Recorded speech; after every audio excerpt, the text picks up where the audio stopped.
Fellow Rotarians, it's my pleasure today to introduce Tom Murray, Chief Executive Officer of the Charlotte Regional Visitors Authority. Now let that sink in for a minute. Me, CRVA, him, CRVA.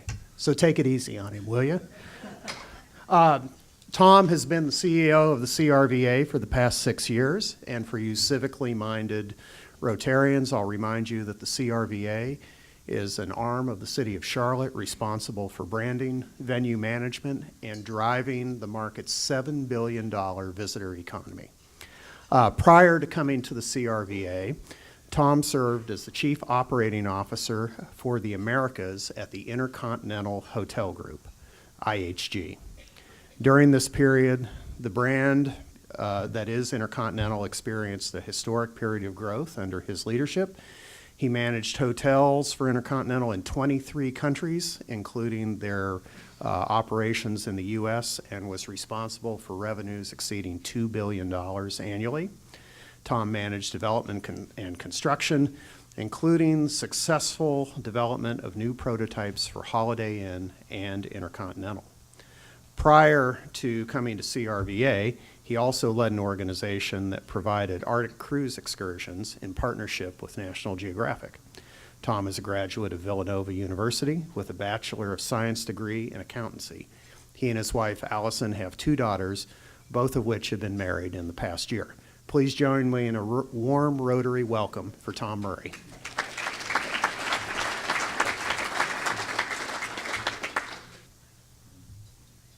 So that last fact about my daughters getting married in the past year, I was just wondering, is there a fee for this speaking? I need some excess cash. Very small one. Lots of bills coming in. So Mike is well known for his introductions. I remember getting a note from Fred Whitfield when Mike was asked to introduce Fred Whitfield, and he said it was the finest introduction that he has ever had, and he really wanted to thank Mike for that. I don't quite have the same comment because that was actually my bio from our website. But you still do impress me every day. Mike is a 27-year veteran of our organization, and 27? 29-year veteran. Did we pay you for 27 or 29? So 29, hopefully, and has been my right arm in the last 7 years since I've arrived at moving our organization in a way that we think better represents Charlotte, and we're real excited about that work. So the title of my presentation today is Tourism, Charlotte's Secret Economic Weapon. And sometimes we're not secret to folks, but for many we are, and the size of our organization and the size of what tourism does in our community is something that I think we all should value the effects of that and keep that in mind. My next slide was about my background, and since you already hit it, I will move on from there.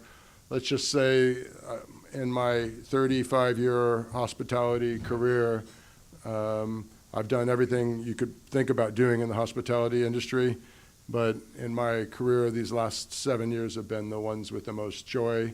I feel privileged to be part of Charlotte. I feel part of the community in those 7 years, and I'm just really grateful for what this city has allowed me to do in this community, and so thank you all for that, and thank you for welcoming me. I see a lot of my friends out in the audience, and I wasn't nervous about coming to the Rotary, even though some folks sometimes are a little tougher from the Rotary than other audiences that I've been in, but I count you all as friends, and so I'm excited about that.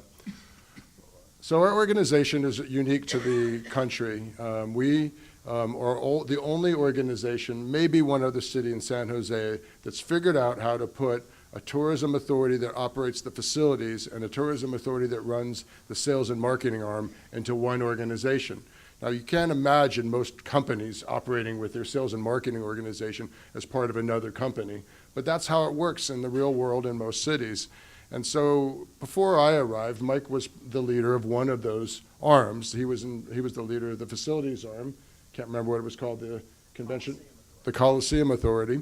And that Coliseum Authority was merged together successfully with what was traditionally our Convention and Visitors Bureau. And that is a big deal. Lots of cities have tried it. Chicago recently tried it and couldn't pull it off. It is hard to do, in large part because the funding models are complex, they're political, and boards are political, and people like being on the boards. So we have a competitive advantage against other cities in this. And this city is also unique in that they give this organization the opportunity to run some other assets that aren't traditional in other cities. So we run Visit Charlotte, which is kind of the former sales and marketing arm. We also run the Film Commission that we've taken over in recent years. We run the Convention Center, 22-year-old Convention Center. We run the NASCAR Hall of Fame. We run Bojangles Coliseum and Ovens Auditorium. In fact, we're under construction in between the two of them with a $20 million addition that's going to link the two facilities and give them lots of resources that we didn't think we needed 60 years ago, but we need them today. And then the Spectrum Center, home of the Charlotte Hornets, is a facility that we funded, the Tourism Authority, or the tourism taxes, and we run the back of the house in partnership with the Charlotte Hornets.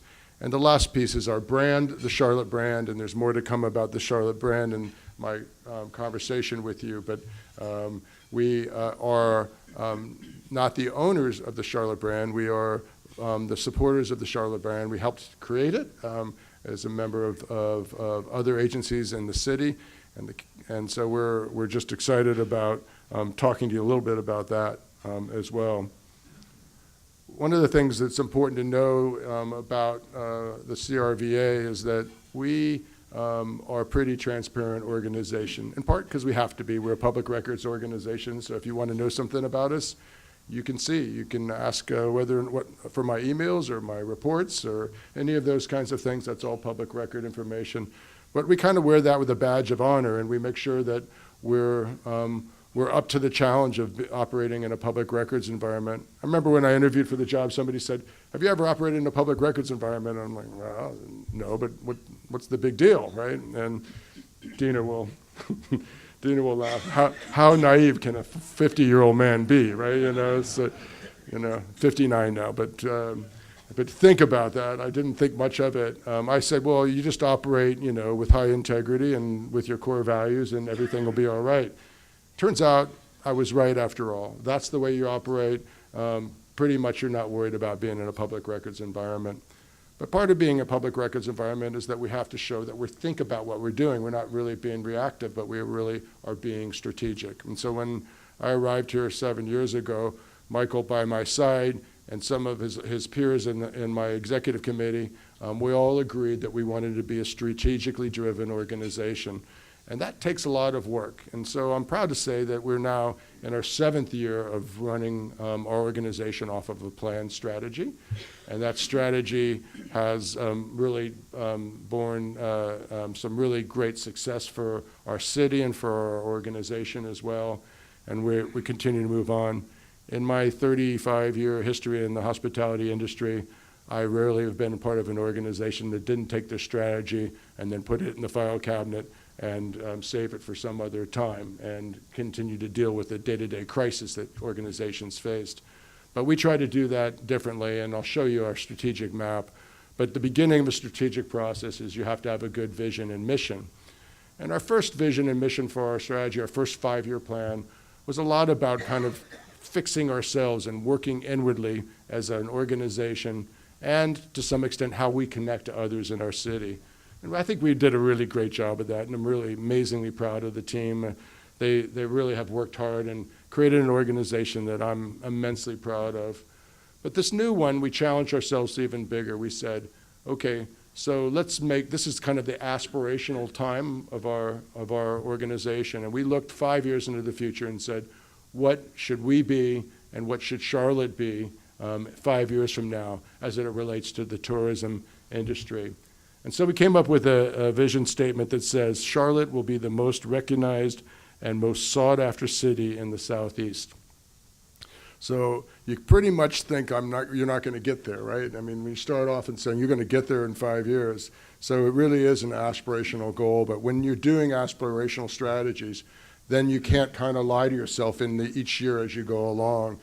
So we have a 5-year path that says, what would we have to look like in all of our measures and statistics to actually achieve that? And so thankfully, we think we're well on track and we're excited. But at the beginning of what we do, we have our mission statement, and that's more about who we are. And who we are is really about our team, right? We think our success comes from the people that work for us and the millions of interactions they have with our customers every day. And that we know the easiest customer to get is the guy that comes back, not the first one. And we think that works really well for us. So our mission statement starts off, embracing an inclusive employee-first culture. The CRVA is a trusted leader in the Charlotte visitor economy. So I won't read you the whole thing because nobody will remember it, but I do want you to know also that we also are driven by this methodology called Kaplan-Norton strategic planning. If anybody ever wants to know more about it, feel free to call me. I have 6 expert strategy guys that have day jobs as well, but they've also been helping others in our community with strategic planning now. We're excited about that influence. But if you've ever heard of a strategic map, we have a map that says, this is our foundation and this is where we're going to get to, and these are the steps. So if you want to know what I'm doing and somebody says, we don't know what's happening at the Visitors Authority, all you have to do is go grab our strategic map. We're not doing anything different than what's on that map, and we continue to work really hard on that. And we have to be this transparent because we use public dollars as part of our funding, and so we want people to know that. You can't see it at the bottom, but those are our core values in the bottom. We believe in our core values in a way that really they come first in everything we do. We couldn't operate every day if we didn't live and stand by our core values. And so we have core values like trust and build meaningful relationships. And so trust is really a hard thing in a relationship, and we realize that you have to be trustworthy, and you have to trust your peers and your friends and peer agencies and making sure that you want to get where you're going. We have 7 other core values we're really proud of. I'll bear you all that, but if anybody wants to go to my website or our website, you'll understand who we are and what we're trying to do. So people also talk about economic impact, and that's the justification for agencies like mine, and we don't want you to think that, but we do think it's important to be held accountable for what work we do and the investments we do and the events we go after. So, for instance, we went after the Republican National Convention, we went after the Democratic National Convention, and we were able to acquire both events, and we're really excited about now being one of the few cities that have hosted 2 national conventions. And but the people talk about economic impact, and people always want to make sure that they understand the exact math behind it. So think about this. It's really 3 components. It's direct impact. So if you go and spend money in another city, that's impact to their city, right? That's your money buying something in another city. It's not somebody within the city spending money within the city, right? So that's a big difference. A lot of people think that money is generated by local spending. We don't believe that. What we believe, we measure ourselves on what is the visitor spending that wouldn't happen if not for that event. And then you have indirect impact, I think, indirect impact, which is the goods and services that are purchased in order to provide that service that you bought. And then induced impact is the impact for the wages and benefits that employees get that deliver those services and those investments that they make afterwards. So when we quote economic impact, you usually hear us say direct impact, and then we'll give the bigger economic impact of induced. So we're expecting somewhere in the range of $200 million in the RNC, for instance, in economic impact. That's a big deal. And the direct spending is a number significantly less. I can't remember what it is. Do you know? Was it 120 million or something? Right. Just so you know that when people are talking to you about that you now are the most informed people in the community on economic impact.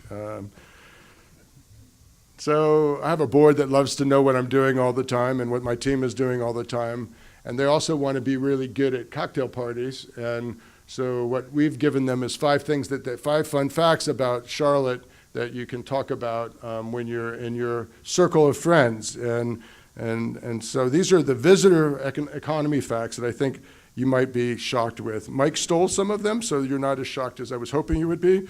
But we will talk about the Charlotte region hosts 28.3 million visitors annually. And they spend, we just broke a new record, they spend $7 billion in visitor spending. So that's spending I just talked to you about. and $5.4 billion in our favorite county, Mecklenburg County. Woo! And because of the taxes that the tourism generates, us citizens of Mecklenburg County, each resident saves $360 annually on their tax burden because of the economy that's generated from the taxes generated from visitor spending. So we love visitors because lots of folks say they come and spend money, they don't vote, they don't go to our schools, and they leave, right? So that's interesting. But we like to think of them as somebody better because we think of them as people that are coming back, right? And we realize that economic development happens many times from that first awareness of our city from a visit. And we have statistics to prove that, so it's important to note that. Also, we have invested in the treasures that the visitors leave behind. So on an annual basis, they leave about $110 million in taxes that are used to invest in infrastructure in our community, to fund our agency, and to invest in other things that we think are important as a community. And we work closely together with the county and the city to make sure that we're being thoughtful about that. But to think about the enormity of what visitors have done for this community, think about the fact that they've invested over $1 billion in infrastructure in our community. $1 billion, right? So of assets like the Convention Center, the Levine Center for the Arts, investments in the BB&T Ballpark, the NASCAR Hall of Fame, the Spectrum Center, Bank of America Stadium, and many, many more investments that the visitor, he didn't get to choose what he invested in. We collectively do that, but as a community. But we certainly have been able to also leverage quite a bit of investment with our investment on top of that $1 billion. So, we're kind of a business town, everybody thinks, and so, tourism, why is that so important to us? We've got tourism towns like the mountains and the beaches. Do you know that our tourism economy is 2.5 times bigger than any other county in North Carolina? In fact, it's 2.5 times bigger than any county in South Carolina, too, including tourist destinations like Myrtle Beach and Charleston, right? So we have a huge tourism economy, and we want to make sure that we support it so that we can continue to benefit it. I think the most important thing we should think about, though, with the visitor economy is that for every 9 people that live in Mecklenburg County, 1 of them works in the hospitality industry. And so that it's 1 in 9 jobs in our community are people that work in the hospitality industry. And so we want to make sure that we support an industry that takes care of those folks. So I talked about tourism enhancing the quality of life, and these are some of those investments that we have invested in. Many of you are familiar with those investments, but interestingly enough, these investments, in some of the biggest case of visitation, still only about 30% of the visitors or users of these venues are visitors, right? And we still have a lot, even at the convention center, we have a large amount of local use at the convention center, which people don't really understand or think about. So we benefit from the tourism investments. I'm going to talk about the CRVA's economic impact now, so we want to make sure that we can be held accountable. And so we don't want to take credit for everything that tourism does, right? Because we don't control everything that tourism does. I don't run a $7 billion economy. We're supporters of a $7 billion economy. And so we want to make sure people understand what specifically CRVA is responsible for. And so we kind of break it down in these big baskets. So destination promotion is our biggest source of generation of economic impact, and I'll get to that, why that is in a minute. Meetings and conventions are a huge part of what we do. We run venues like Evans Auditorium, NASCAR Hall of Fame, Bojangles Coliseum, and all the sporting events that we host. And we do big special events as well, like the Republican National Convention coming up soon and the NBA All-Star Game. So we took a look at all this. Most cities have a hard time generating this, and in fact, we had a hard time generating this, and you don't really need to see all the numbers. I'll give you the end of it. The chart's there to make you believe me, but it's, I thought that was funny too. I didn't. You're the only one that laughed. But we wanted to make sure that we could prove what actually economic impact we generate, because we do use some of the city's riches to run our organization. as well. And so we went back and found that in last year's economic impact, we generated $766 million in economic impact, which supported 6,700 jobs, left $24 million in taxes, and brought an additional 2.5 million visitors to our community because of our efforts. So that, to us, that is a real important report card, but we want you to know that, we're always measuring ours. We've been higher in previous years. We've been lower in earlier years as well. We got all the way up almost to $1 billion, and we hope to be at $1 billion next year. I'm willing to bet something on it. My guess is we'll be at $1 billion at the end of our next fiscal year. So it's a big impact into our community, just what my team touches as well. Oops, I went backwards. So there was a great report out done by Oxford Economics that talked about the importance of destination promotion. And the argument wasn't trying to support tourism, it was trying to support the relationship between tourism and economic development. And so the idea here is that, that the work that tourism does has a knock-on effect at making the city also be successful in many other ways, and particularly in economic development. So the center in the middle is that destination promotion, and we look at destination promotion as the marketing we do, the paid media we do, the earned media that we do, also the big special events we do as well. I mean, in fact, why do we do the RNC? Many people think it's so we get big economic impact. We do it because we're trying to get perception in markets where we can't afford to advertise, right? So when we host the NBA All-Star Game, 200 million Chinese will see the NBA All-Star Game, right? We don't advertise in China because we can't afford to, we don't know how to, and so it's really difficult for us. In fact, it's really hard for us to advertise in New York City, one of our top feeder markets, because of the barrier to entry in it. But destination promotion helps us support things. And you can see actually some of the fruits of that in our city. For instance, we have unbelievable transportation networks in our city today. And in a large part, the tourism industry supports that. The number one reason why economic development happens in our community is because of our airport. The number one reason why tourism happens is because of our airport in our community. So we know the airport is really important, but also all the road structures. A lot more tourists come into our city by road than they do by airport, which is interesting. But it also, as I say next, is that we raise the quality of life for our community. And so I showed you the investments we made, but the way that our community is able to participate in things like sports. Interestingly, the top 10 reasons why economic development is successful in communities, and the top 10 reasons why tourism are successful are the same 10 reasons. They're in a slightly different order, but near the top of both is our sports. Even if you don't go to sporting events, it's an important reason why people make decisions to come to our community, because they know we have a robust sports infrastructure. 200 nights a year we have a professional sporting event happening. It's really amazing that we have such riches. I'm amazed we could fill the seats that we do, quite frankly. And then we raise our destination profile, and I'll show you in a minute that the work that our marketing does. And then the last piece is that attracting strategic events, which I just talked about. Why do you have a strategic event? It's really to put eyes that you couldn't normally afford to get to look at your city and develop a positive perception about. So that's why we do it. So we started working on branding years before I got here, but we hadn't been investing in it competitively, and we still are not quite there competitively yet.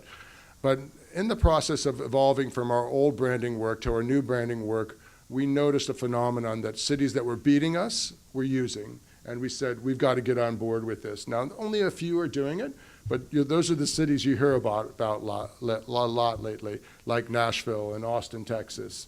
And you start wondering, how are they so successful?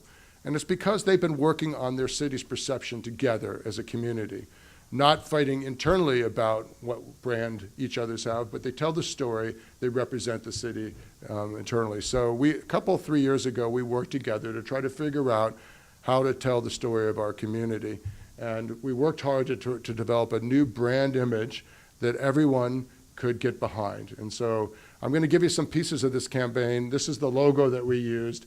We learned through our research that we had already have organically accepted in this community the crown. And the crown is everywhere you can think about. It's on every one of our trash cans. It's on every one of our signs. It's everywhere. I bet there's a crown tattoo in this room somewhere. I know the audience skews a little older, but there's got to be one. I know on my board there's one, so I was shocked when somebody raised their hand on my board, but I think people are really proud of their city. And so these are the brand marks that we're allowed to use. The city actually owns the brand, the crown, and so we're careful about its use, but we are the stewards of this brand work, but we work together with the Chamber, the Regional Partnership, the Center City Partners, and the Arts and Science Council to try to develop this work together to make sure that we could start talking to our audiences outside the city with the same voice. It's very unusual that you use your brand promise in the words in your copy, but we actually worked really hard as a city developing our brand promise. We got busy producing our first commercials, and we realized all the words we want to use in the commercial were really in our brand promise. And so that's not the TV commercial. That is the brand promise put on a sizzle reel, and we have elements of that in commercials. We have 8 themes that we're doing. Our first 4 we launched were themes around diversity and inclusion, culinary, exciting to do, outdoors. And we're launching our next themes. We launched that first spring campaign. We went out and measured it, and we're really excited about the results. We measure it in 2 ways: how much people's perception of the city changes based on viewing our commercials, and then we run an economic impact number as well. I'll get to the perception part in a minute, but let's just talk about the economic impact.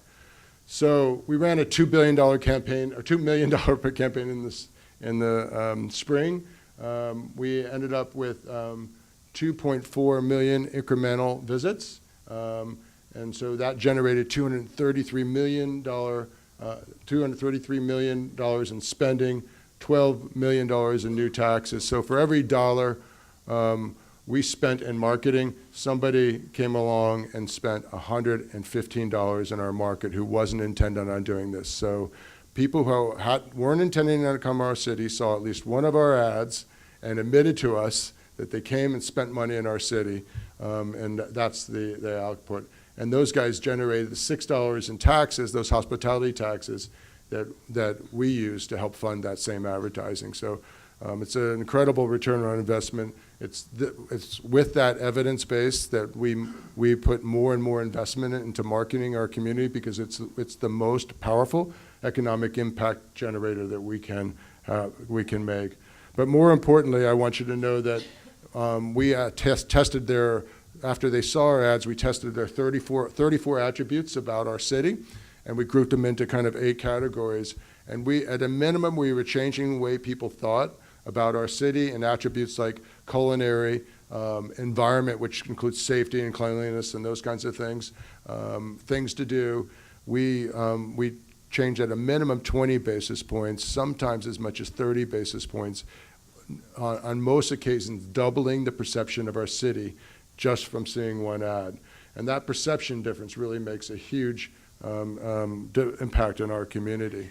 And other communities kind of get that. So these are our competing communities, and you can see this year our budget for paid media is about $6 million.